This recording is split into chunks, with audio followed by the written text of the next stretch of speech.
So formally, I welcome you all of you for this webinar. I'm really delighted to welcome Professor Eric Fullerton to this webinar series. We are all very, very grateful that he has kindly accepted this invitation, and we are really looking forward to your lecture. And it is always a pleasure to hear you, and I'm sure today it will be the same. And yeah, so I'm sure all of you know Professor Eric Fullerton, and he does not really need a formal introduction. But as a courtesy, we should do that. Maybe there are some younger students, so for their benefit.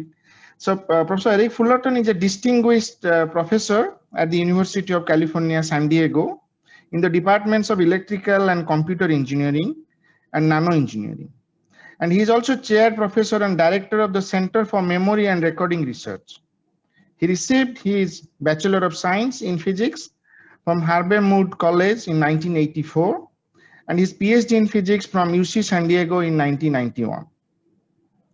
Before joining UC San Diego, he held a research position at Argonne National Laboratory, also at the IBM Alberden Research Center and Hitachi Global Storage Technology. So you may see that he has very closely worked with industry, and that's the reason his research is always very much applied and really looking forward to new type of applications. He has co-authored more than 350 journal publications. He has been issued about 51 US patents. He is a fellow of the American Physical Society and the IEEE, and is also a member of the National Academy of Engineering. So with this very brief introduction to Professor Fullerton, I request him for giving the lecture. We have now just crossed the audience more than 50. I'm really glad about it. And if there are some new audiences for their benefit, I request that if you have a question, you please write in the chat window. During the lecture, usually we don't take questions unless it's a very, very pressing one. And after the lecture, I assure that we will go one by one with all the questions. So with this, I request Eric to start your lecture. Thank you so much again. Oh, thank you very much for the invitation. It's my pleasure. So good morning to you. It's a bit in the evening for me. As was said in the introduction, I'm housed in the Center for Memory and Recording Research, which is at UC San Diego. And part of the work I'm going to talk I was on a visiting professor at University of Lorraine. And so the work I'm going to be discussing is, and sort of giving a background to, is the idea of optical control of magnetism.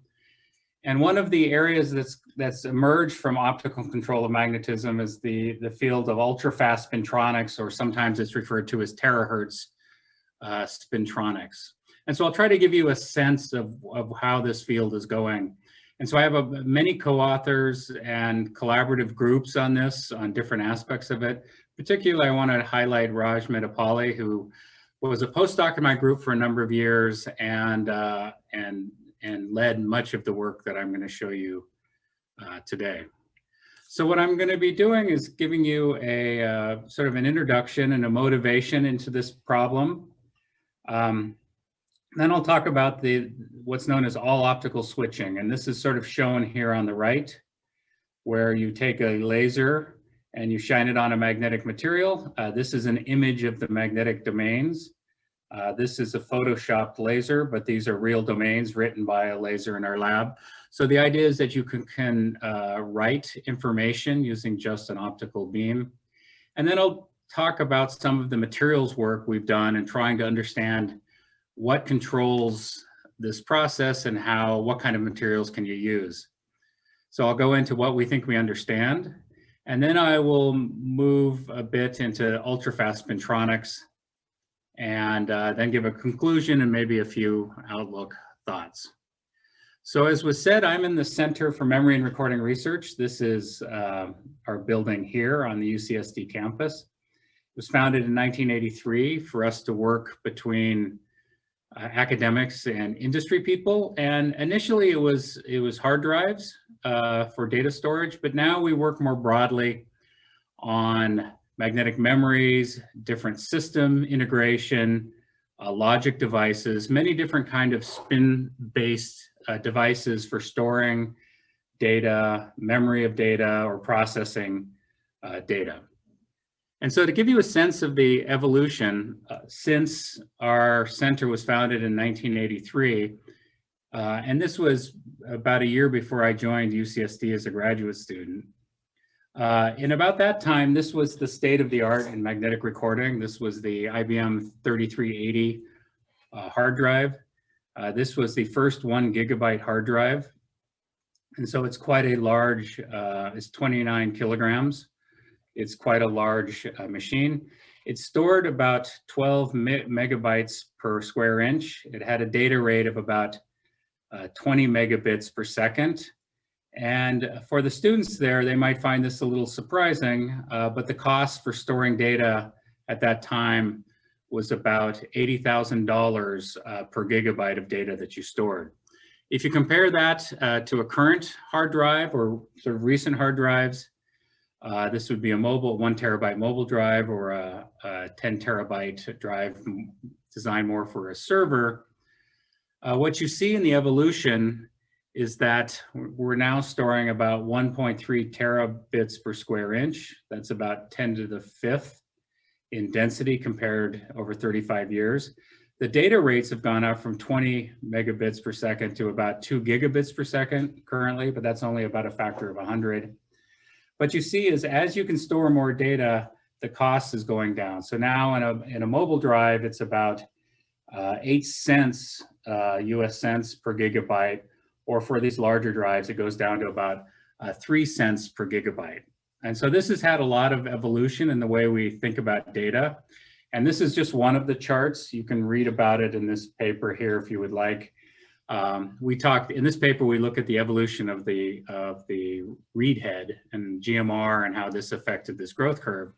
What you see here is here's the price per gigabyte. So around 1990, a hard drive was almost $10,000 per gigabyte. You can see it comes down as you go to higher areal densities. And one line that's sort of important on this curve is here at about $100 per gigabyte. So that's analog storage. And so it was only in about the late 1990s did digital storage become less expensive than analog storage. And so devices like digital cameras started to emerge about this time as we could start to store digital data more cheaply. And in fact, it was only about 2002 when we started to store more data digitally than analog. And so we're only about 20 years into sort of this digital society where we store most of our data digitally. And so this is the evolution of flash. This is the evolution of hard drives. But what you see is often a lot of these curves are really starting to slow down. This is very similar to Moore's law, slowing down. And the reason is that if you look at a bit here, so this is an SEM image of a hard drive. These are magnetic bits, magnetic grains, and this would be a bit. If you look at the size of a bit, it's about 11 nanometers down and about 40 nanometers across. And to record the data and read it back without errors, you need an accuracy of placing this transition here to about 12% the bit line, or about 1.3 nanometers. So the uncertainty in writing data onto a modern hard drive is about 1.3 nanometers, which is about 6 atoms. So this is quite impressive that a mechanical device can store data at that spatial resolution at more than a gigabit per second. But what you see here is it's going to be very, very hard to go much smaller than this. And that's giving rise to this slowing down of the decrease in the cost of storage.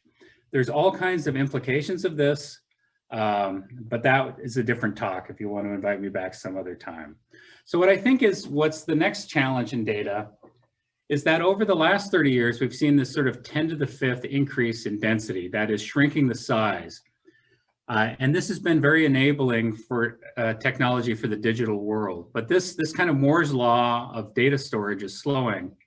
And so the question that is sort of out there is where do we go? Is there another 10 to the 5th in properties that we can exploit as we try to make new technologies. And I'll just identify two. One is in energy. So now typically in many data processing applications, a bit takes about a picojoule of energy. And the question is whether you can go down to attajoules in energy per bit. And this is one of the motivations of neuromorphic computing, brain-inspired computing applications such as that, is to make devices that operate at very, very low powers. Another area that there's 10 to the fifth is in time. So current technologies sort of work in the nanosecond time scale. And the question is, can we push that into the femtosecond time scale? And in fact, these two parameters may in fact be linked as we move forward. So I'll focus mostly on this, but I think this is also an extremely important area as these technologies move forward. And so when we think about how to do this with magnetism, about controlling magnetism for different applications, current hard drives in most applications, if you wanted to switch a bit here from up to down, you used a magnetic field. And so about 20 years ago, it was realized that you could use a current if the current was spin polarized. So if you had more electron spins one way than the other, you could use this spin polarized current to switch the magnetic bit. And this is the basis of current spin transfer torque MRAM devices. And over the last 10 years or so, there's been many different ways of trying to control magnetism, including using electric field, including strain, using heat or heat gradients mostly. And what I'll be focusing on is using light. And if you want a review article, we wrote as part of a DOE Department of Energy meeting, we wrote a review article that covers a lot of these areas in review of modern physics. So I'll be talking about light, but as you will see, when you shine light, you get heat and heat gradients, you get spin polarized currents. And so controlling magnetism with light is very closely related to controlling magnetism with current or controlling magnetism with heat or heat gradients. So let me just give you a little background in the idea of ultrafast magnetism or laser controlled magnetism. It really started with this paper in 1996. It was from the group of Bijot and Beaurepaire. And unfortunately, they both passed away almost 3 years ago now. But what they found is they took a nickel film, a magnetic film. They used magneto-optic Kerr effects, so they optically measured the magnetization, and then they brought an ultra-fast laser pulse and shined it onto the nickel film, and then they monitored the magnetization using magneto-optics. And so what they found is that the magnetization dropped very quickly and then came back up. So the fact that the magnetization drops quickly and then comes back up is not so surprising. So when you shine a high intensity laser pulse onto metal, you heat the electronic system, and this will heat almost instantaneously. And so the electrons become quite hot, and then they will dissipate their energy to both the spin system and start to heat up the lattice. And so as you heat the spin system, it's not surprising that magnetic materials, as you heat them, the magnetization goes down until you hit the TC. So as you heat the magnetization drops, as you go up this curve, and then as the sample starts to cool, the moment slowly recovers as the sample cools down. So the fact that it drops and then recovers is not so surprising. So what was surprising was how fast it drops. And so this drop here can be on the time of 100 femtoseconds. And the reason that this is so surprising is magnetization carries angular momentum. And so the question is, if you're changing the magnetization that fast, you're changing the spin system that fast, how does it get rid of this angular momentum, because we still believe in conservation of angular momentum. And so the angular momentum can be dissipated into the electronic system. Primarily it goes into the lattice, but there's other channels for the angular momentum to leave the system, and I'll discuss that in a little bit. So after this discovery, probably the next 10 years was trying to understand how does the heat flow in different systems, and how does the angular momentum flow in different systems, and trying to understand what is the time constants between these. And so there's been a number of review articles. In this Review of Modern Physics article, we have a section in there that gives most of the basic literature, and I won't talk about the sort of much of the physics of what goes on here. But what has emerged out of this is that you have ultrafast demagnetization. A number of fields have emerged from being able to change the magnetization this quickly. One of them is the field of ultrafast spintronics, and I'll discuss this a little bit more, but the basic idea is when you pump a laser system, you can convert the magnetism into a super diffusive spin current. So you can get ultra-fast, ultra-short spin currents that can be used in spintronic devices, but at the femtosecond timescale. In general, magnetism is coupled to the lattice, and this is known as magnetostriction. So if you change the lattice, that will affect the magnetism, and similarly, if you change the magnetism, that affects the lattice.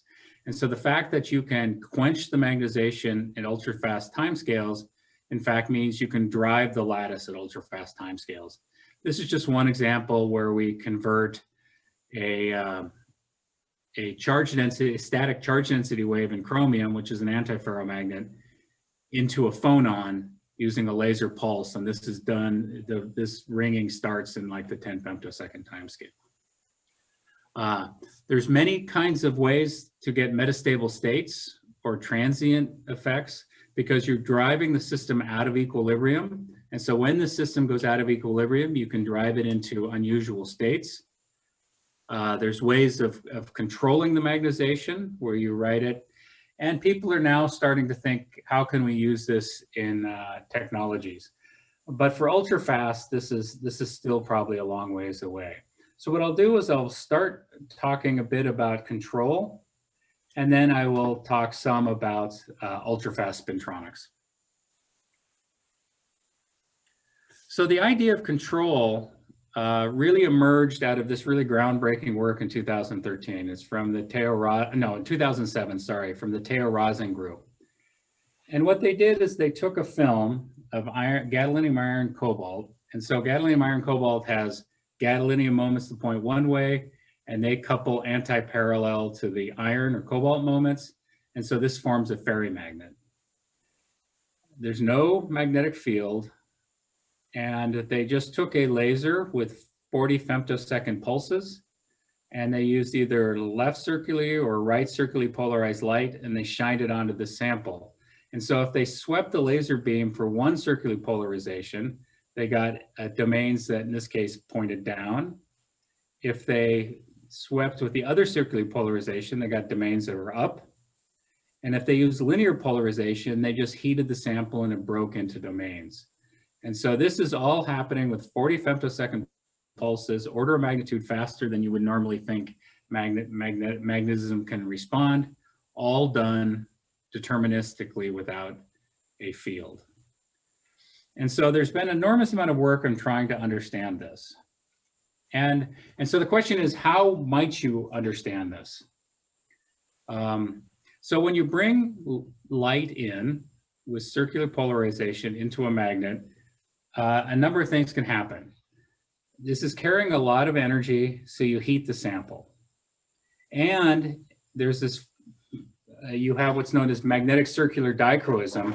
That is, if the handedness of the light is the same handedness of the magnetization, you can get more absorption than when they're reversed. So depending if the magnetization is down or up for a certain helicity of light, you'll get more or less absorption, so more or less heating. So these are heat effects. And then there's other effects coming from circularly polarized light. So you can write this circular polarized light, the electric field, as an effective magnetic field that is in the direction of the propagating light.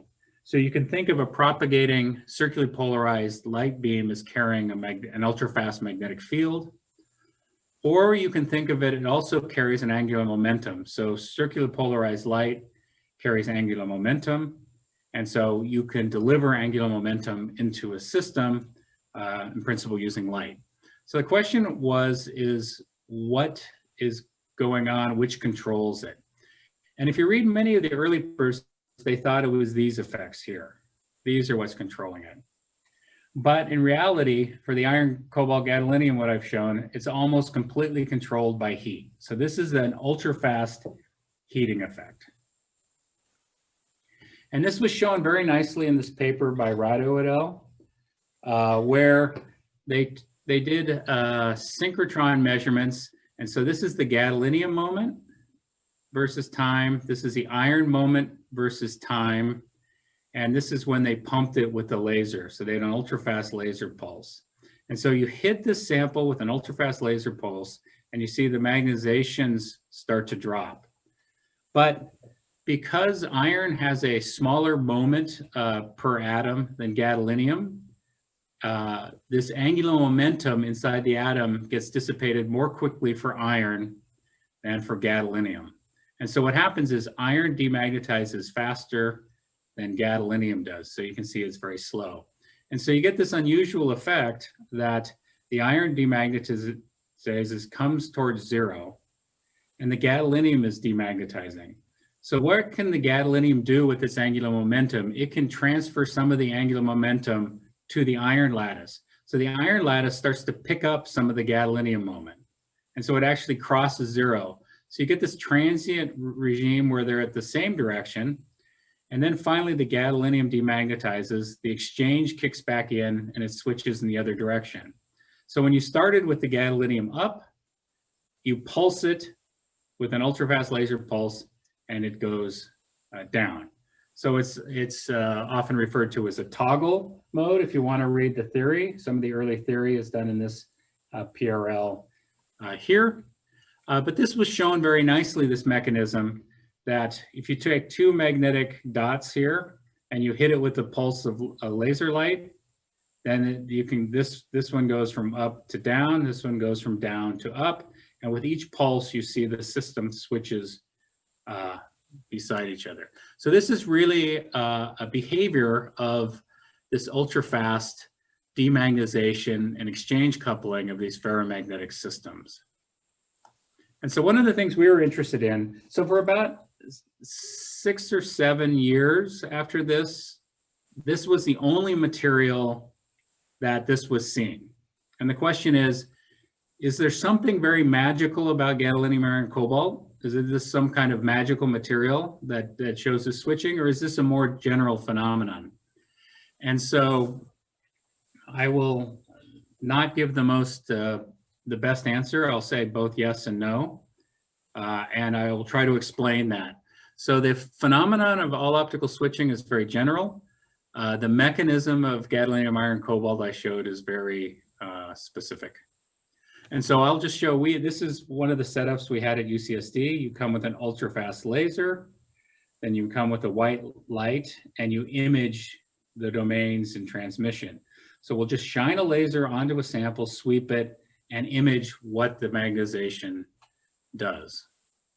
So this is an example of a film. It's terbium cobalt alloy. This is the laser hits it, and now the laser is being swept across the film. This is about 20 microns across. It'll focus here. And you see after the laser swept over the film, it broke into domains of up and down. So we have, it's just demagnetized. There's no control of the magnetization. We just heated it up and it broke into domains. But now you change the terbium cobalt alloy by a few % and you get something different. So as this circularly polarized laser beam sweeps over the sample, you see behind it, you get magnetization that's switched in the opposite direction. So now the beam stops here. Our student runs and changes the quarter wave plane. So give it a second. We switch the direction of the circular polarization and start sweeping back, and you can see it erased it and lefting a little bit there. So you can change the polarization, sweep back and forth, and you can fully determine the magnetization. So we can take samples and characterize them by demagnetizing, or we can take samples and characterize them by switching by the circular polarization of the light. And so we started to look at materials. And so I'll go through this quickly. We started with gadolinium, rare earth doped with transition metals, iron and cobalt. And then we tried it with terbium, tried it dysprosium, tribohonium, and we could get all of those to switch like the movie I just showed you. And then we said, well, does it have to be an alloy? Is it direct atomic exchange that matters? So we took an alloy and then we broke it into multi-layers. And you can see the magnetic properties change as you make it into multi-layers. But all of these we could switch with the laser. And so the question became, well, do we even need a rare earth? And so we built a structure where we took a cobalt layer as one layer, you put a thin iridium layer, and then you put a cobalt, nickel, platinum, cobalt layer as the other magnetic layer. And when you put this thin iridium layer, these two layers couple anti-parallel, and these two layers have a different moment. So this becomes an artificial or synthetic ferrimagnet. And you make many of these. And in fact, when you make a ferrimagnet like this, we could actually get switching. And so it turns out to be a very general effect. And so we published that about 6 years ago. And it was a general effect of ferrimagnets where you had antiferromagnetic exchange and two distinct sublattices. So now the question is, can we do this on ferromagnets? And most of the theory said, and our previous results said no. But we had this very good student visiting UCSD from Stéphane Majon's group in Nancy, and he started working in ferrimagnets. In the end, we made we used a ferromagnet of cobalt platinum multilayers, and using interface anisotropy, you can make the magnetic layers point up, so you get a nice little perpendicular magnetic layer. And if we did 3 repeats of cobalt 4, platinum 7, in fact, we could switch the magnetization using circularly polarized light, very similarly to what we were seeing before. We also saw this in cobalt palladium, cobalt nickel platinum, and many different materials. And even in this study, I've got to watch my time, we looked at materials that were interesting for what's known as heat-assisted magnetic recording. It's a next generation recording approach where to write the magnetic bits in a media, you use a laser to heat up these bits. And so what you heat up the bits until the coercivity gets very small, you write the data, and then you cool it down to store it. And so in this kind of material, you have tiny magnetic grains. And if you measure the coercivity or hysteresis loop, this is data from HGST, the coercivity is about, in this case, 5 Tesla or so. So this was the materials that we used. Again, there's small grains. The coercivity here is about 35 kiloworsteds or 3.5 Tesla. So at room temperature, if we wanted to switch this, we'd have to use a superconducting magnet. Now the question is, can we write information into this material using an optical field and no magnetic field at all? And in fact, this was actually the first experiment we did with these materials. And in fact, if you start with the material demagnetized and you use one helicity of light, you can get more of the grains pointing up. The other helicity of the light, you get more of the grains pointing down. And if you use linear polarized light, it stays random. So in fact, yes, on these very different materials, we can control it using light. And so we had these two very different materials controlled by light.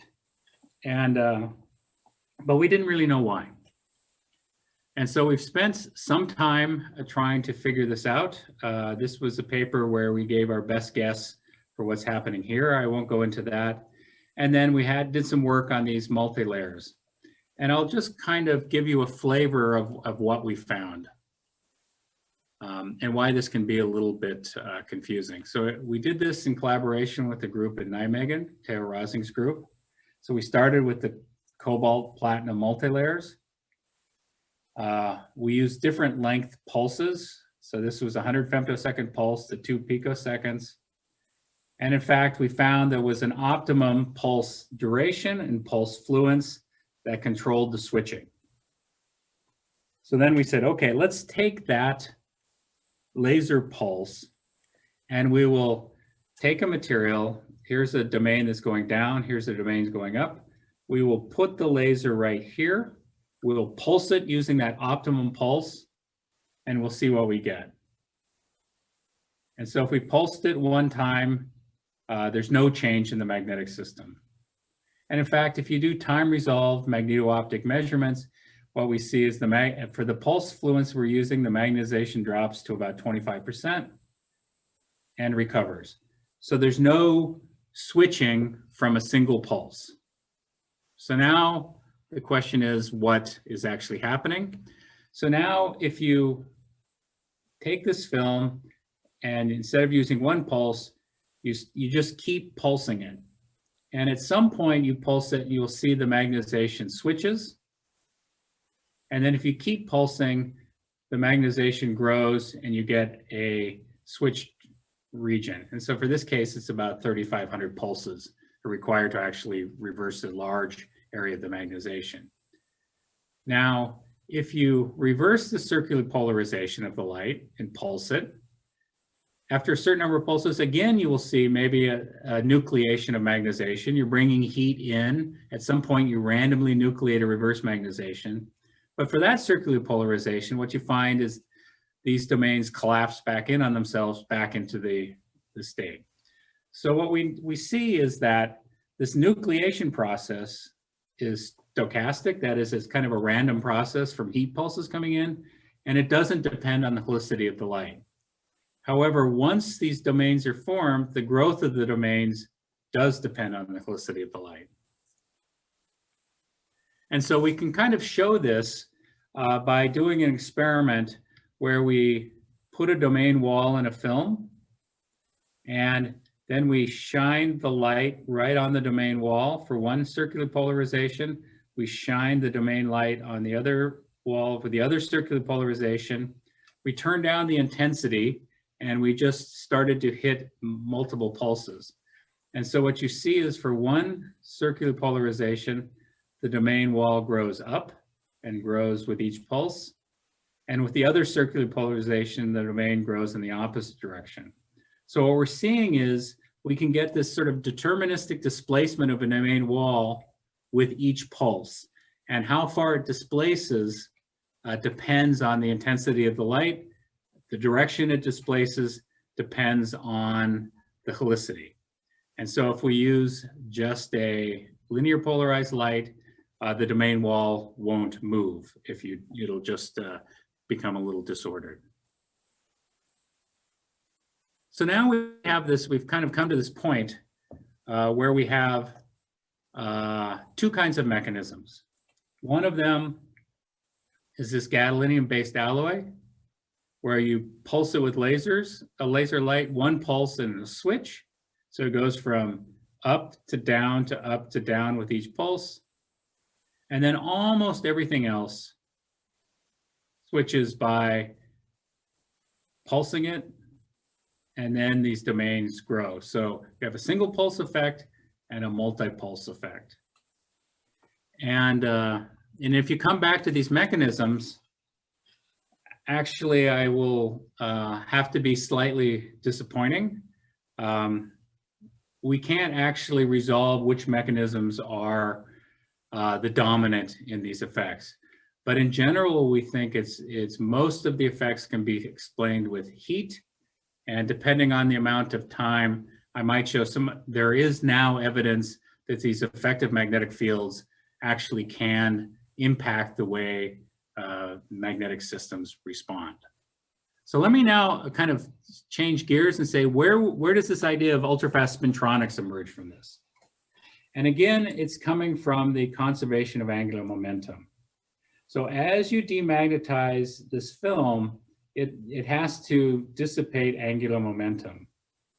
So if you have a magnetic film shown here next to a metal, what will happen as you demagnetize the film, or at least was predicted, is one pathway for getting rid of angular momentum is it essentially flows into the non-magnetic metal as a spin polarized current. So it's an ultra-fast spin polarized current.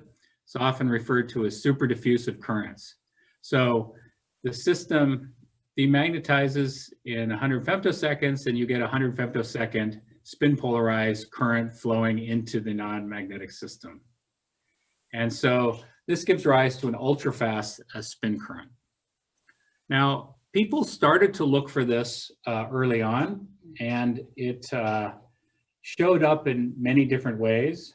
One way that it was measured is you take an iron film, a magnetic film, you put gold there, you pump the iron from here, and then you magneto-optically probe the backside here. And you can see as the spin polarized current flows to this surface, you can see a magneto-optic response. And you can see a magnetic signal at the surface of the gold as these spins flow up here. There was other work where people took a magnetic layer, you pump it on this side, you flow spins up, it goes into a magnetic layer here, it provides a torque, this starts to precess, and you measure the precession again using magneto-optic on this side. And then there was experiments where they looked on how fast the system demagnetized. And if you pumped into this layer and looked at the demagnetization of this layer, that if these layers were anti-parallel, this layer would demagnetize faster than if these two layers were parallel. And the idea being is that the flow of spin polarized currents can either suppress or enhance the magnetization in this layer. But in the last few years, some really interesting effects have come out of structures like this. And it's not the detection of the spins on the other side, but it's slightly different. And so the idea is you do the same kind of structure. You pump this magnetic layer. It demagnetizes and flows a spin polarized current into the non-magnetic layer. But if this non-magnetic layer has a large spin orbit coupling, which is consistent with having a spin Hall effect, or in this case, an inverse spin Hall effect. So from spin orbit interactions in heavy metals, you can convert either a charge current into a spin current, or in this case, you're converting a spin current into a charge current. So you demagnetize this layer, a spin current flows into this layer, the spin current gets converted into a charge current, and this layer now acts like a little antenna, and you get a pulse that comes out. And when you look at the spatial, the frequency components of this pulse, it's actually in the terahertz. So this is a somewhat complicated pathway from converting an optical pulse into a terahertz pulse via ultrafast demagnetization, conversion of a spin current to a charge current, and reemission. And so these are two of the earliest papers on this, and there's been some nice review papers on different aspects on this. So let me see. All right, I have 10 minutes or so. I'll see if I can bring this in. There was another effect that showed up, and this is showing that actually these optical fields can look like, these optical pulses can look like magnetic fields. And this was an experiment done from the Nijmegen group, where they sent a film with an in-plane magnetization, and they came in with circularly polarized light. So circularly polarized light, either left or right, it shouldn't matter on the absorption for a magnetization that's perpendicular to the propagation direction. So left and right circularly polarized light should give exactly the same heating, exactly the same demagnetization of the sample.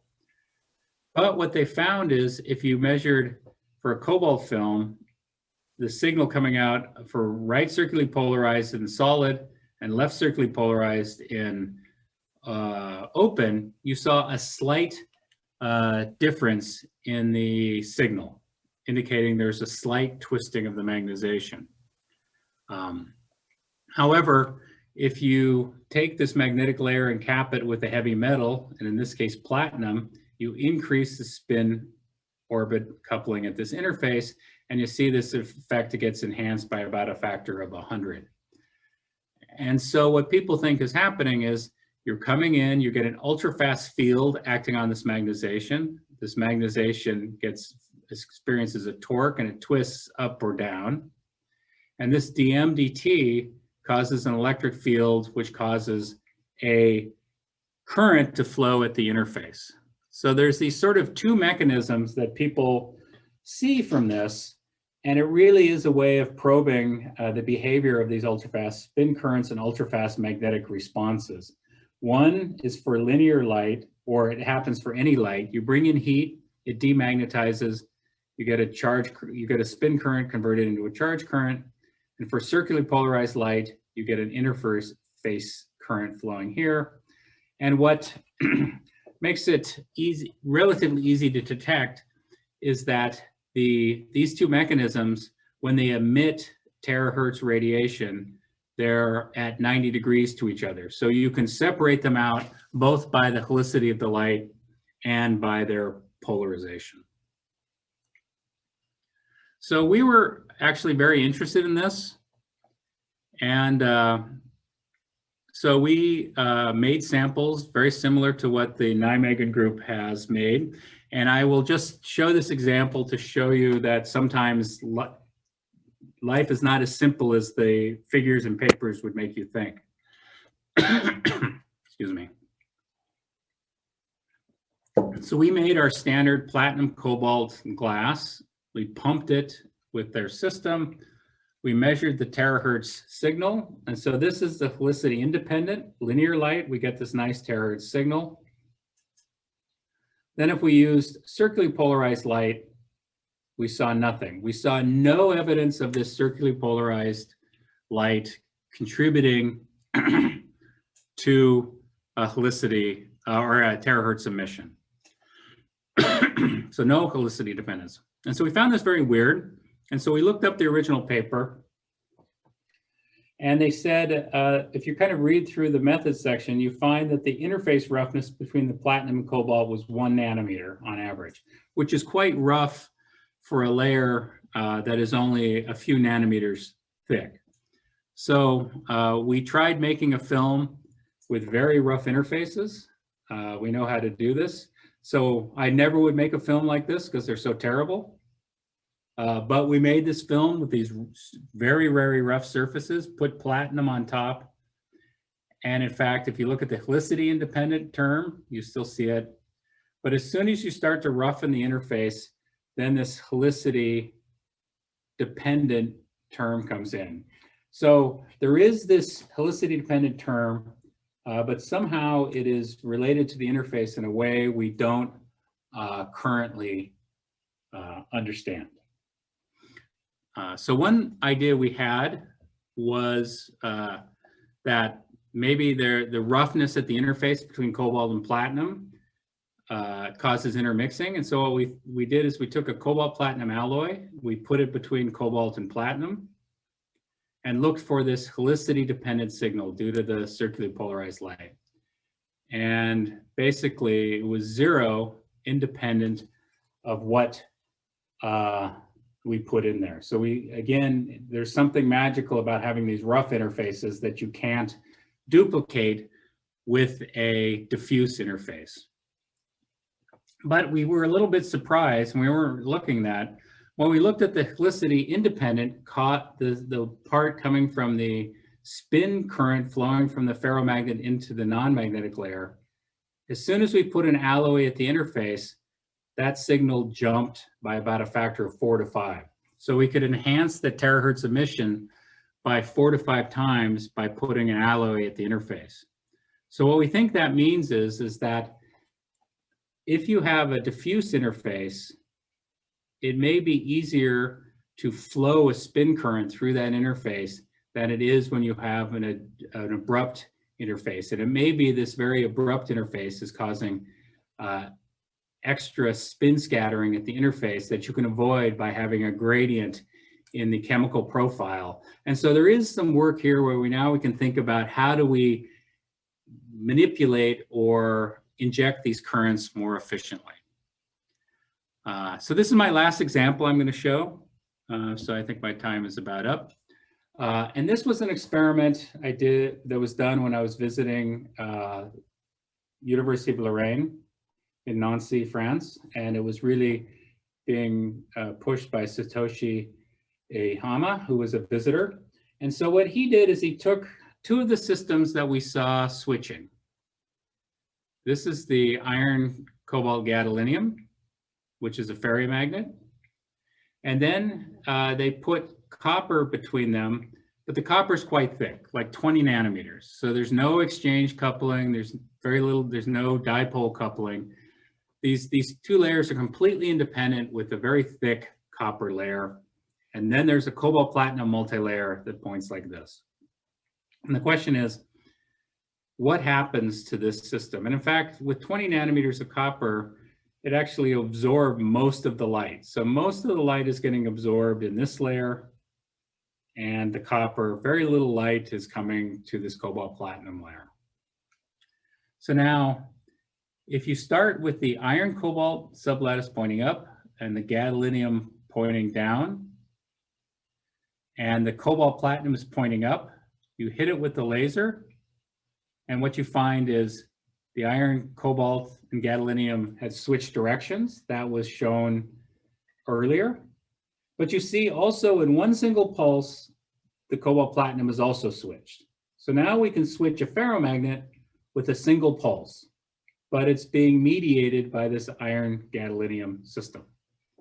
So now if you take the iron, you reset the system, so the iron cobalt is up, the gadolinium is down, but now the cobalt platinum is down, and you pump it with a laser. This layer again switches, but the cobalt platinum doesn't switch. And so the net result is where whatever the gadolinium starts, that's the direction that the cobalt platinum ends. And this was, we reported in this paper, so you can get multi-level switching and control in these systems. They've had some follow-up papers, and they've actually seen the inverse effect from Bert Koopman's group, where you pump this system and switch this system. But what we think is happening is it's these ultra-fast spin currents. And remember earlier I showed that the iron demagnetizes much faster than the gadolinium. So what we think is happening is that you pump the iron, cobalt, and gadolinium. It's both of these sublattices start to demagnetize. So instantaneous, a heat pulse flows across the copper and starts to heat up the cobalt platinum.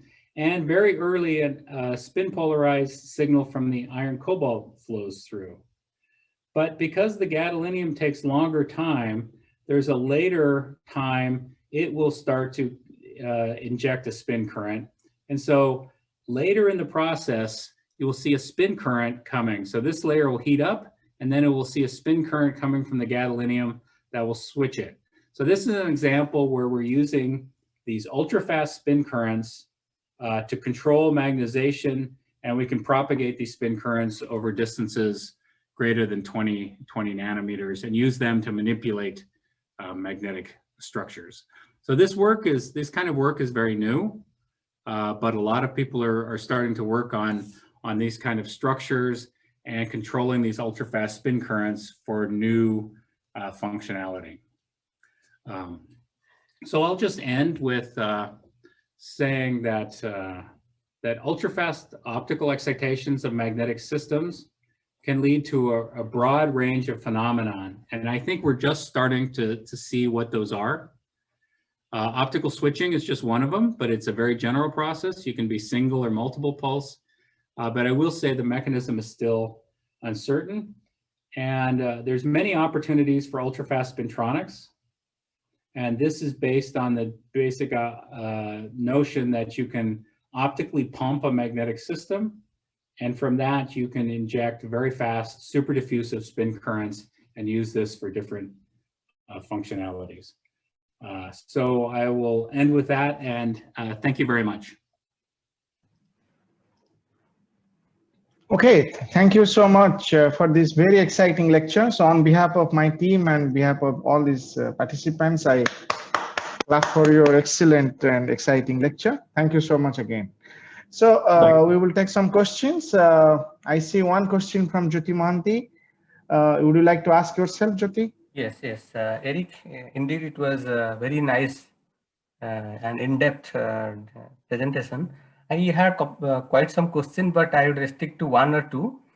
The synthetic, I mean, you started with GDFE-CO system, then you have gone to synthetic ferromagnetic one.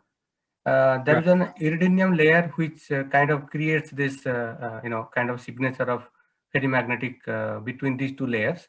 But on top of your upper layer, you have one more iridium. What is the role of that iridium? So that was, let me, 22, slide number 22 somewhere. Yeah, so it's, so what it meant is that we do this, we repeat that structure like, 5 times.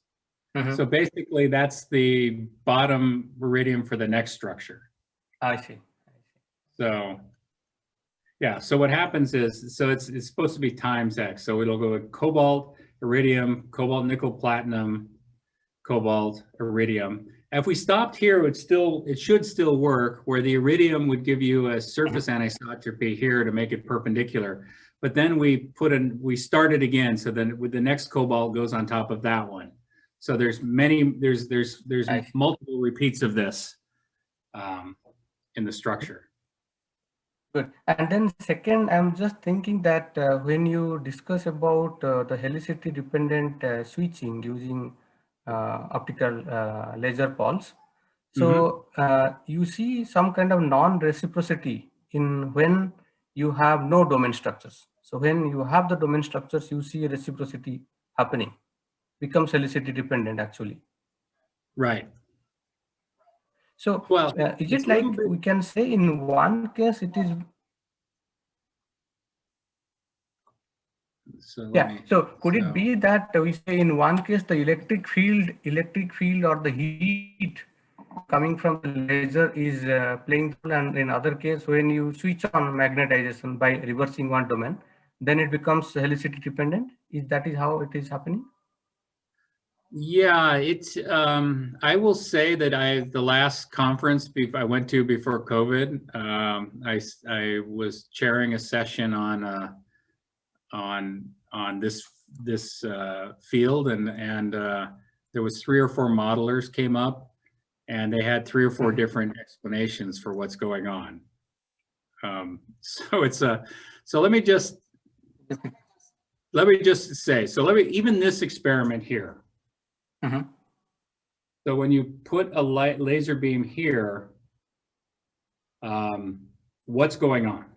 Why is it moving? And I am actually, this is a little slightly embarrassing. There's 2 papers where I'm a co-author where we come to different conclusions. It happens. So one of the conclusions could be that at the boundary, you have a domain wall, the spins precess across the domain wall, and when the optical pulse comes in, it provides a torque on these spins that are in plane. They precess around this optical field, and this causes the domain wall to move. That could be one. Also, the other one is that because the magnetization is up on one side, or up on this side, down on the other, there's a slight difference in absorption on either side. So when the laser heats this, it heats it a little bit differently on these 2 sides. So what'll happen is you will have a temperature gradient. And this temperature gradient, I mean, the temperature difference might only be a couple Kelvin. I don't know. We have a hard time estimating it. but the domain wall between these is only about 5 nanometers. So this is like a temperature gradient of maybe a Kelvin per nanometer, which is actually enormous. But it's only there for a short term. So when you have a temperature gradient across this, that can drive domain walls. So domain walls respond to temperature gradients. And we actually can see this by if we put the laser over here and use linear polarized light. So we heat this up and then it cools as it goes here. The domain wall will propagate towards the hot spot. So we actually don't know, is the mechanism for driving this thermally driven? Is it optical field driven? And it seems like it should be a very easy problem to solve. I don't know. It's very hard to come up with a perfect experiment. Okay. Good. And one crazy thing, you discuss about this, the paper and where you compare with saying that the nanometer, the roughness is around 1 nanometer at the interface, and you try to grow it at a, playing with the vacuum. Right. But and then you concluded that this gradient in chemical profile probably is the key for that thing that you have observed. So this one. Yes.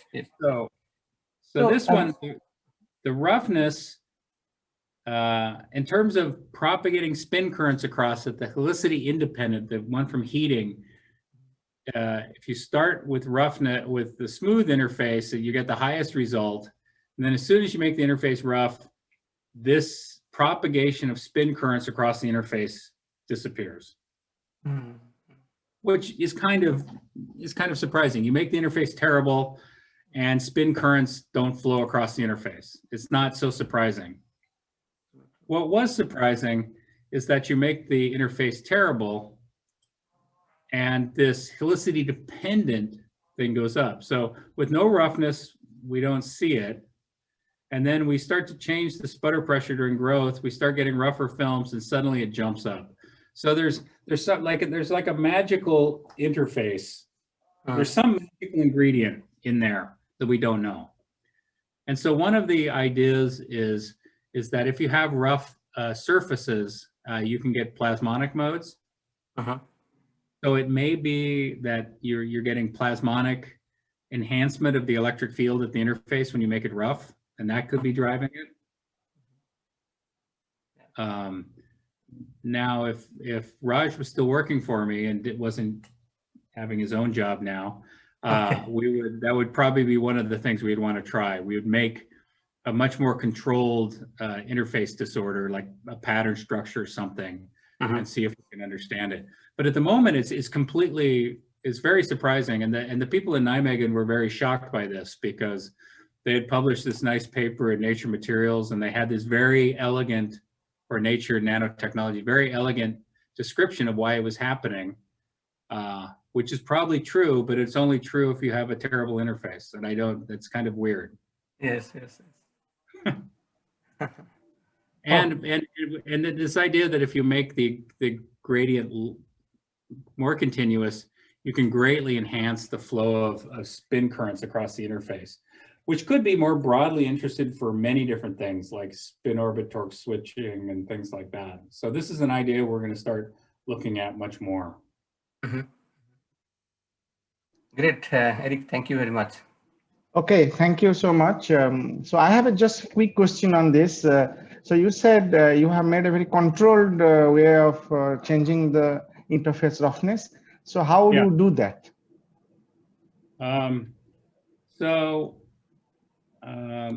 Well, I don't know how, I won't say how controlled, well, it's fairly controlled. And it's sort of, well, you change many things. So that's the problem, is you don't just change the roughness.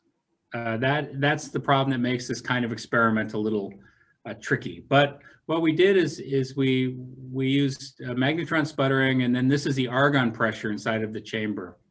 And so the more argon you put in there, what happens is you thermalize the sputtered atoms. And so then they hit the film with different angles and much lower energy. And so there's this effect called self-shadowing. And so what happens when you grow at high argon pressure is the film grows much more as little grains with voids in between them than it does a continuous film. So if you grow at low argon pressures, very high energy, you get a very dense, smooth film. But as you lower the energy by increasing the gas pressure, then the growth mechanism starts to change. You get these sort of granular, very rough films. And so if you measure sort of the RMS roughness, you see that it just goes up continuously as you make the argon pressure go up. But the coercivity changes. We don't know if the crystal structure changes. The stress on the film changes. All kinds of things change. We're not just simply changing the interface. Yeah, actually, we had made some similar research on a simple cobalt iron boron, and we found that it's also affects strongly the damping properties. Right. So if I guess high pressure one, the damping in this case would be terrible, and it would be much better. Yeah. Okay. Just one more question before I go to others. So when you apply this laser pulse, doesn't it make any kind of structural damage to the film? It can. So often we go up until it doesn't. I mean, so yeah. So it does.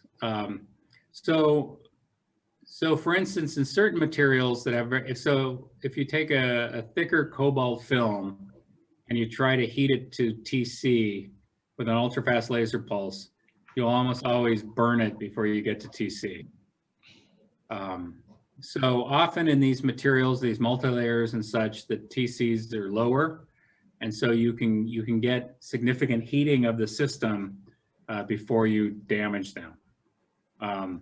But it turns out you're heating them very quickly, right? So the high temperature is only on there for a picosecond or so.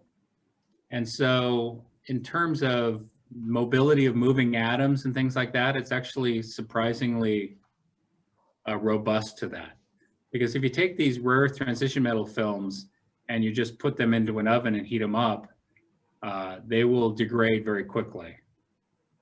But with these laser pulses, you can heat them many times before you see degradation. But if you keep increasing the laser pulse, then you'll burn the film. Yeah, I presume so, because you have also shown beautiful results where you can kind of make a hysteresis. You can go and then change the helicity, come back basically to the same magnetic state.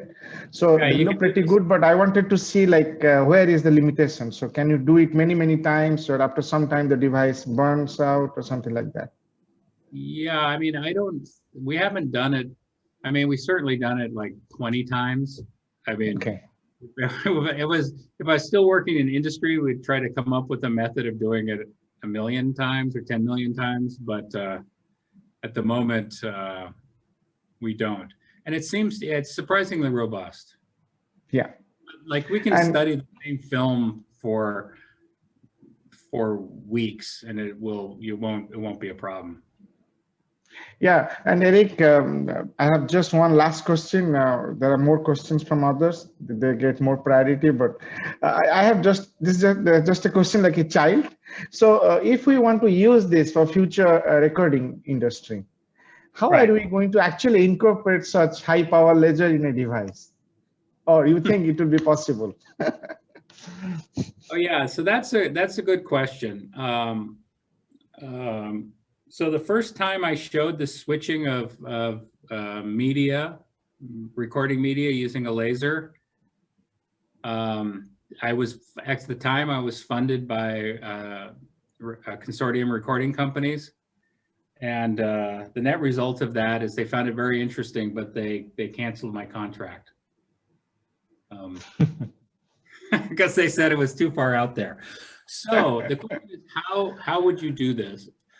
So one of the things I sort of glanced over it very quickly, but one of the experiments I showed with cobalt platinum multilayers is we got better switching with a 2 picosecond pulse than we got with a 100 femtosecond pulse. And so In some of these materials, they're finding that you can stretch the pulse length out and still get these effects to work. And so now when you get to picoseconds, or let's say even a 10 picosecond pulse, then you can think of starting to modulate it.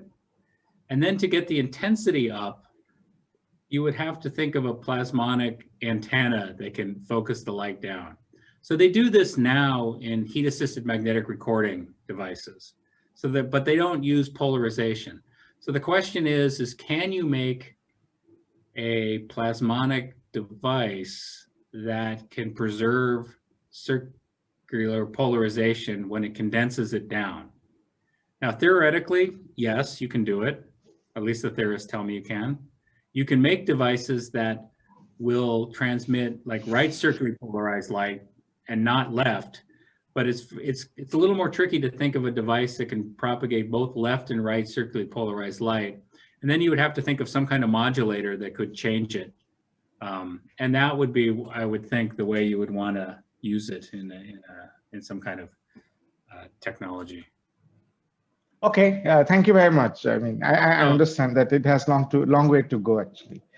Yeah, so this, I'll just say this method here I'm showing here, we have an iron gadolinium layer. Yeah. Bert Koopmans has been working with this. He has some very nice results where he puts a layer like this. You can actually design it where this layer doesn't switch when you pulse. And then you put a thin cobalt platinum layer down here, and you just bring a laser light in and you pulse it here. It propagates and it switches there. And then you connect this to like a spin orbit torque layer, and you propagate this bit away like a racetrack memory. So you use this to write it, and then you use current to propagate it away. So in this case, you would be using this layer as your writing layer, and it would convert your optical pulse into a current pulse. This current pulse can write it here. And so you can start to think of, well, let's integrate an optical system into a magnetic system. And you can do it in this way. Okay, thank you so much. So Sobhik, please go ahead. Sobhik Chatterjee. Hi, I'm audible, right? Hello? Hello? Yes, I can hear you, yeah. Okay, thanks for the great talk. My question is related to this. So you showed that the different demagnetization rates for the gadolinium and iron and gadolinium iron. So I was just wondering if it's already very clear, like what determines the demagnetization rates? So it's that's a little bit tricky of a question. I mean, I don't want to, in this case, the thought is that the atomic moment of gadolinium is higher than the atomic moment of iron. Right. And so it has to get rid of this angular momentum. It has more angular momentum to get rid of, so it will decay slower. And so there are some theories that can relate this decay time to first order to just what is the atomic moment of the layer. But it also may be related to the fact that rare earth moments are 4F, which are inner core. They're not involved in bonding. So you have these sort of inner core moments, and it might be slightly slower to dissipate that spin moment than it would be in something like iron, where the spin moments are involved in the itinerant electrons that are involved in bonding. So I think it's the combination of those two. But you do see, for instance, if you put like just layer of cobalt next to platinum and you demagnetize it, it will demagnetize much faster than you put cobalt next to glass. And because the platinum can absorb some of the angular momentum and allow it to demagnetize faster. So it depends sort of on the environment that the material is sitting in. And it depends on the nature of the moment, whether it's sort of a core level moment or itinerant. And it depends on the moment size. And so I think for iron and gadolinium, it's dominated by the size of the moment. See, so I mean, what you're saying that in principle, that if you do some electron density modulation, you might see some changes. Is that something one can expect? I don't know, maybe. Okay, so I mean, it is not that it is coupling to one particular mode of the, like some, I don't know, Magnon mode or some particular mode. No, the Magnon modes are kind of slow. So this is all happening very, very fast. Mhm. Okay. Okay. Thanks, Sobik. Rajal, please ask your question. Hello, am I audible? Hello. Yes. Yes, please go ahead. Thanks for the wonderful lecture. So, sir, I have a little confusion. Like when you are assigning any high pulse laser on top of your sample, so there could be like precision, ultra fast precision. First your demagnetization, then remagnetization. After that, there will be precision. So why you have not shown? Is it like we are concerned about the low pulse, like a low region, like 3 picosecond or something like that? And what about the damping parameter in your this kind of film? Like, so have you checked that? So that's an interesting problem. I didn't talk about that so much. So when you look at this ultra fast demagnetization, let's see if I have a curve here. And this shows up a lot. So this was the original data, but if you take better data, what happens is it'll go down fast and it'll start to recover.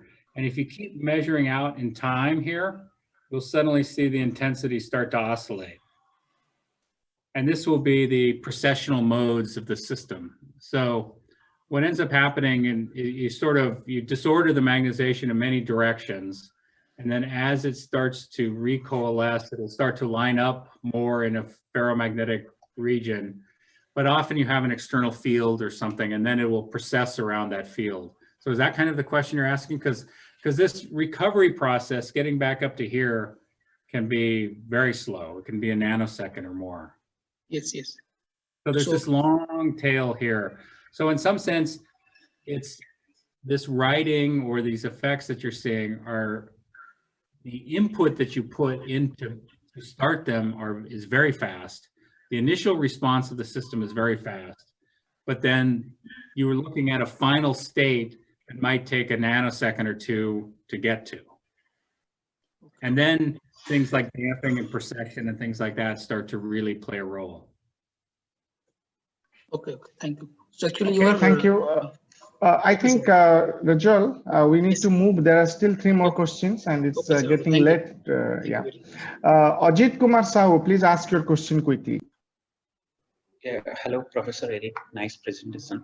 And I couldn't grasp this point, which is terahertz Spintronics single pulse. That slide, I think just before it was that slide. Can you please? This one? There, yeah. This one? No. Terahertz Spintronics single pulse. That one, last one. This one here? No. Are the the last one I towards showed? the end? Towards the end. Sorry. This one? Yeah, this one. So Okay. I just want to understand. So I think you have made intentionally copper layer to 20 nanometers so that the interaction or the dipolar interaction in the GD, FeCO and COPT layer, it should be, kind of zero interaction, I should say. It's a 20 nanometers, a huge. So I'm thinking if we decrease this copper layer to a certain extent, where we see an interaction of FeCO and COPT layer, which is a dipolar mostly coupling. So in that case, how we should expect the system should behave can you please comment on that? So there's a lot of, if you look at this this paper here, there's a lot of data in that. So there's copper thickness, and in fact, the reason we know it's probably a spin current is if you put a current in general. So if you put a thin MgO layer across here, a thin insulator, then everything disappears.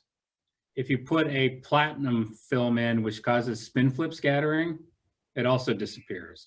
So we know that it's the flow of spins between them. So as you start to thin these down, you do start to get dipole interactions, but we don't think they're very important in these experiments for two reasons.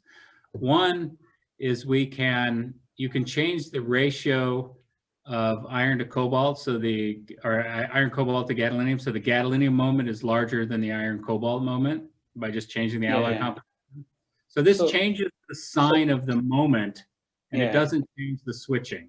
So my point is this FeCO moment, the net moment of FeCO and net moment of COPT multilayer, is this natural in the same way, or we can tune by changing the copper thickness? Because the orientation of FeCO magnetization and COPT, that moment is all aligned in the same way. So can we tune something like, Yeah, but you can change this, because usually these have a different coercivity. So we can just apply a field and just switch this one in the other direction. So we have control of all the different states. Okay. And so as you start to thin it, what happens is you'll start having stronger interactions, but the basic physics still holds. Okay. And the reason I like the describe it in terms of the thicker one is it removes a lot of some other physics and just says, well, you have two uncoupled layers. Okay. Thank you. Thank you. There is a question by Charanpreet Singh. I read it. Why a specific composition of cobalt terbium shows helicity dependent switching? Okay. The reason is, okay, I'll say the reason I think it is that as you change the composition, you have terbium pointing up and cobalt pointing down, and so it's a ferrimagnet. And so we tend to see switching for these, this is a very relatively thick film, if you can get the compensated moment to be close to each other. So the net moment of the film is lower. And so what that does is it reduces the dipole fields in the system, or the dipole field energy. And so the dipole field energy is what drives domains. And so what happens is you're heating the system up, and then it's cooling down very slowly. And if you have too much moment in the system, what you'll find is the system will break into domains. And so you change the composition a little bit, it lowers the moment of the film, and then the film doesn't have enough dipole energy to break into domains. You heat it up, you switch it, and it just stays in the same state as you cool down. And so this actually, I mean, it's kind of in retrospect, it's something we should have thought about a lot, but it turned out that it took us a while to fully appreciate this fact. And so if you take a high moment film and you make it thick, you can't switch it because it breaks into domains. But if you make the film much thinner, so the energy to form domains goes down, then you can start to switch it optically. So it really is sort of a micromagnetic kind of consideration. Okay, thank you. There is a last but not least question from Mr. Brindavan Ojha. His question is, in the slide number 22, you have shown the schematic of the synthetic ferrimagnet, but the structure is also very similar for a synthetic antiferromagnet. So how it is different from synthetic antiferromagnet? Okay.